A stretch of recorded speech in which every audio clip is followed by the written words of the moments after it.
It is a question that many of us have pondered throughout the ages. Is there a God? And if so, what does he look like? Well, the scientists at NASA are trying to help.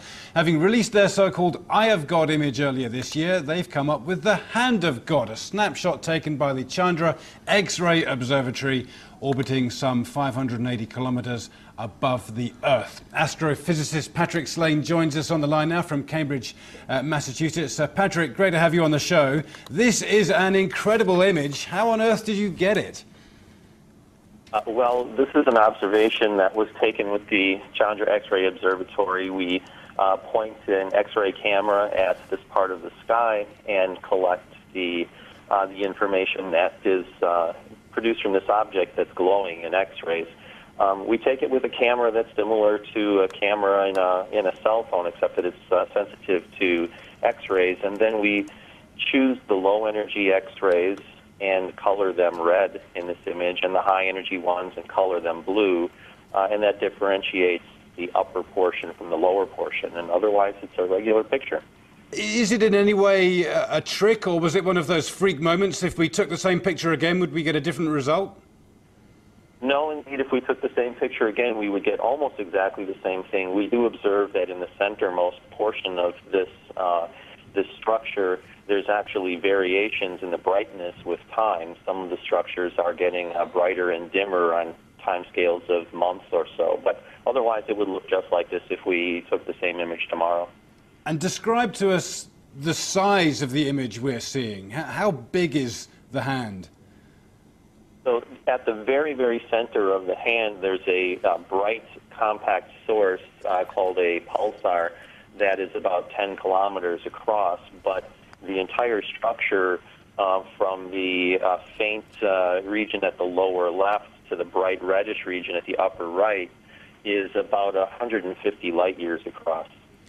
Now, this image really does have a certain amount of wow factor. It really does look like a hand. I can see why it's been labelled the Hand of God. You guys, by your very nature, are scientific. When you saw this image, did it make you guys think perhaps a bit differently about life and whether there is a God up there?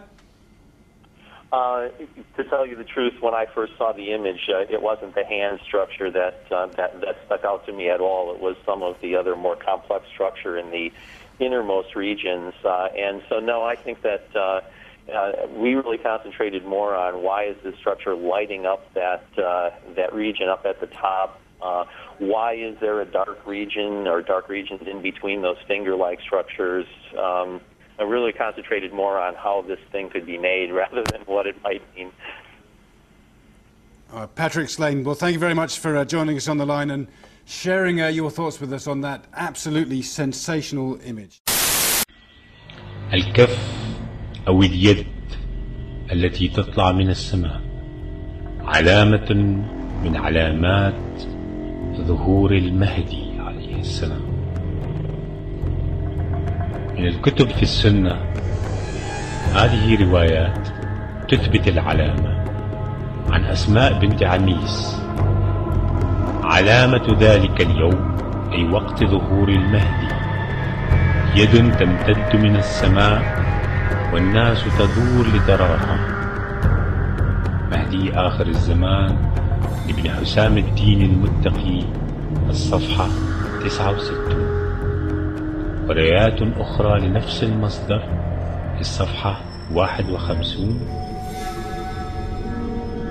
في ذلك الوقت أي وقت ظهور المهدي سترى يد تظهر نفسها من السماء. ورواية ثالثة من القول المختصر في علامات المهدي المنتظر لابن حجر المكي في الصفحة 35. ستدوم الخلافات والنزاعات حتى تظهر يد في السماء ويصيح صوت يقول إمامكم هو المهدي. فإشارة ذلك اليوم يد تمتد من السماء والناس ستنظر إليها وتراها.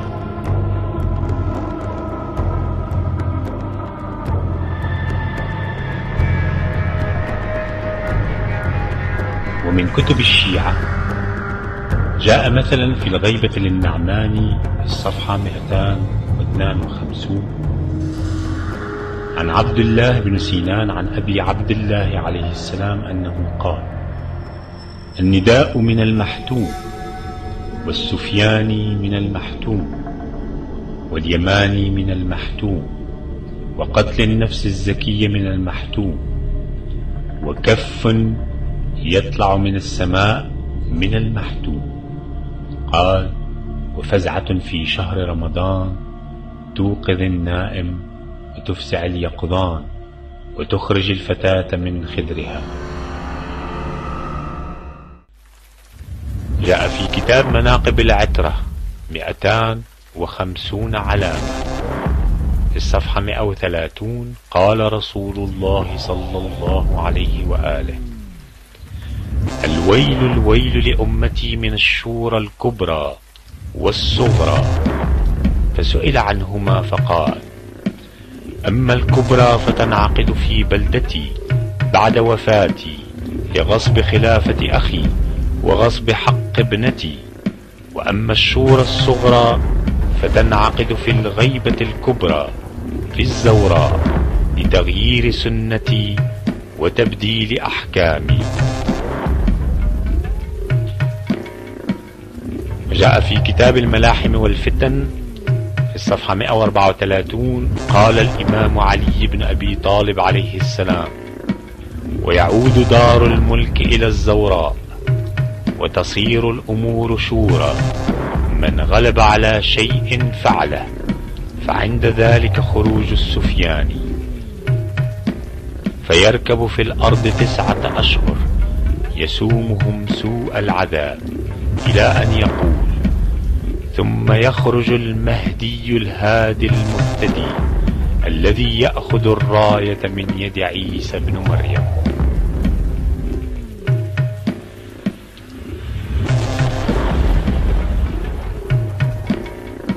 وفي بشارة الإسلام الصفحة 104: قال أمير المؤمنين عليه السلام: إذا صاح الناقوس إلى أن يقول: وعقدت الراية لعمالقة كردان قادة الأكراد وشيوخهم، فتوقعوا ظهور مكلم موسى على الطور.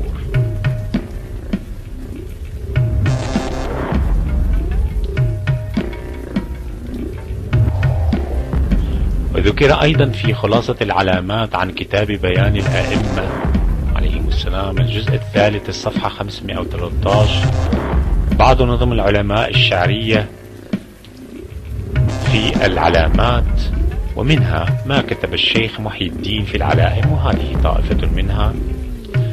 يقول: ولا تزال جيوش الترك سائرة حتى تحل بأرض القدس عن ساق، وتملك الكرد بغدادا وساحتها إلى خريسان من شرف لا عراق، وتأتي الصيحة العظمى فلا أحد ينجو ولا من حكمه باق.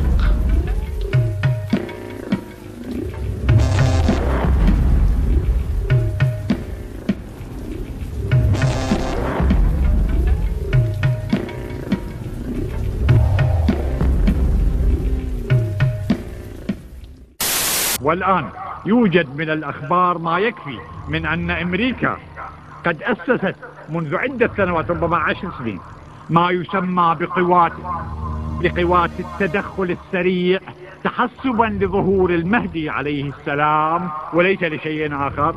كما أنها افتعلت، لاحظوا، كما أنها افتعلت حرب الخليج لأجل أن تملأ الخليج بالبوارج الحربية تحسبا لظهور المهدي عليه السلام. We must build on the successes of Desert Storm to give new shape and momentum to this new world order. كما أنه من الأكيد أن له في البنتاغون ملفا كاملا وضخما عن أخباره التي تستطيع أمريكا جمعها، حتى قالوا أنه يفتقر فقط إلى الصورة الشخصية له، طبعا وهي مفقودة. The quest for the new world order is in part a challenge to keep the dangers of disorder at bay. ولا شك أيضا أنها تأخذه بنظر الاعتبار في كمبيوتراتها السياسية كأحد أهم المحتملات للتغيير الاجتماعي الممكن حصوله في الشرق المسلم. Only when this transformation is complete will we be able to take full measure of the opportunities presented by this new and involving world order. The new world order really is a tool for addressing a new world of possibilities. This order gains its mission and shape not just from shared interests, but from shared ideals. طبعا مع التعتيم التام على كل هذه الأمور، وعلى أي حال فيكون من الحكمة الإلهية إخفاء موعد ظهور المهدي وبقاء الموعد غامضا مجهولا منوطا بإذن الله سبحانه وتعالى. الأمر الرابع الإشارة في التوقيع الشريف إلى أن ما جاء في خطاب السيد الصدر قبل قتله رحمة الله عليه هو إخبار أو لنقل تنبؤ بالمخطط الأمريكي لاحتلال العراق قبل سنوات من وقوعه. وقد كشف في خطابه بكل وضوح السبب الحقيقي الذي دفع أمريكا للقيام باجتياح واحتلال العراق فيما بعد. والسبب ليس هو تدمير أسلحة الدمار الشامل والأسلحة النووية، وليس أيضا نشر الديمقراطية في العراق أو الحرية كما يقول السياسيون، ولا أيضا بغرض النفط كما يدعي بعض خصوم أمريكا مثلا، بل بين بأنه تحسبا لظهور المهدي المنتظر عليه السلام.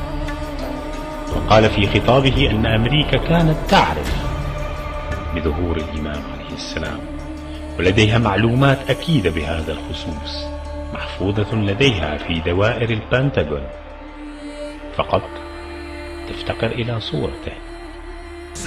وهذه المعلومات جمعتها استخباراتها وكمبيوتراتها والوسائل التقنية المعلوماتية والاستخباراتية الأمريكية منذ سنين.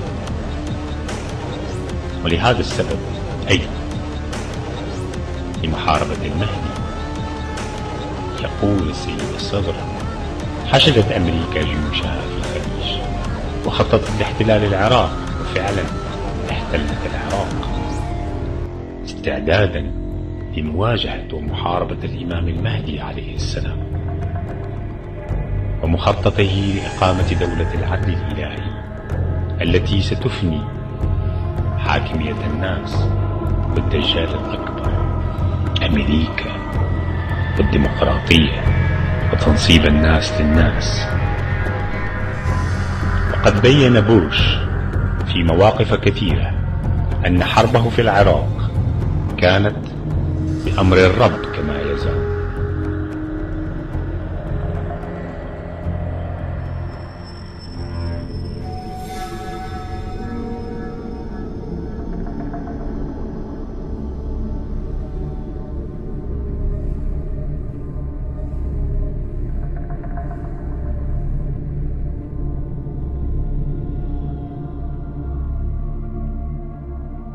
The rule or supremacy of Allah subhanahu wa ta'ala versus the rule or supremacy of the people has been the center of the war between good and evil ever since the days of Adam al-Islam and Allah's words to creation, letting them know He is the one who picks a ruler or caliph in the land.